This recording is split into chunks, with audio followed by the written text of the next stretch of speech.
បើសិននោះមិនប្រកាន់ចាំមកនេះមកឲ្យដាក់មួយសតអនព្រឹកខ្លាំងមកមានក្រែទុកឲ្យអនចតមិនបាច់ទៅភ័យអីបេះដូងបងគឺមានចំណត់បងនេះមកពីឆ្ងាយបានជួបឆោមឆានស្អាតអស់តោះរាងកាយដល់សលន់មកមើលតែគ្មានចន្លោះបើសិនអូននេះនៅក្រមុំសំនឹងបងនឹងកំឡោះបេះដូងបងនេះជាប់ឃុំយកក្រមុំមករំដោះចាំដូចជាចាំយូរហើយព្រះមកចាំងថ្លៃអាយកាលណាខ្ញុំដល់គូចាំថាចាំនេះសែនយូរបើសិនខ្ញុំដល់គូប្រាប់ម៉ែឲ្យចូលស្ដីគូថាមិននៅឆ្ងាយទេពេលបានជួបនេះមេអារម្មណ៍មាននិស័យចាំពេលដែលផុតឆ្នាំខ្មែរឃើញតែក្បួនដងហែទៅដល់មកទាំងស្រី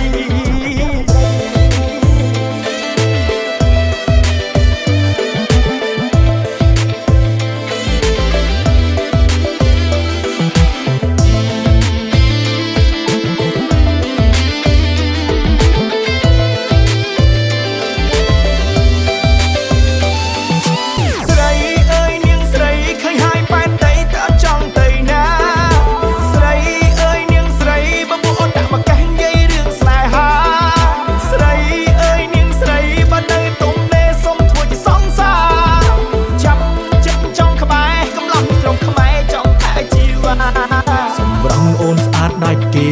តើមាសមេកូនចៅអ្នកណាចាប់ចិត្តចង់ជាប់និស័យចង់កាន់ដៃអូនធ្វើជាសងសារកូនឆ្នាំនេះចូលដណ្ដឹងស្រីតាមប្រពៃណីបប្រគល់កាស្លាចង់